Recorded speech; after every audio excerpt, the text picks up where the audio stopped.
Ak máte chuť na vianočku, ale nemáte dosť času, aby vám mohla kysnúť, vyskúšajte túto moju tvarohovú, do ktorej vôbec nepotrebujete droždie.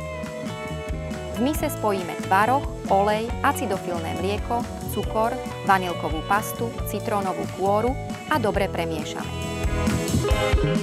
Zvlášť spojíme múku s práškom do pečiva a so soľou. Do tekutých prísad vmiešame múčnu zmes a vypracujeme cesto. Cesto rozdelíme na 3 časti a z každej vytvoríme dlhý tenký valček. Valčeky na jednom konci spojíme a upletieme jednoduchý vrkoč. Konce spojíme a vrkoč prenesieme na plech vystlaný papierom na pečenie. Žltok spojíme s mliekom a zmesou potrieme pripravenú vianočku na plechu.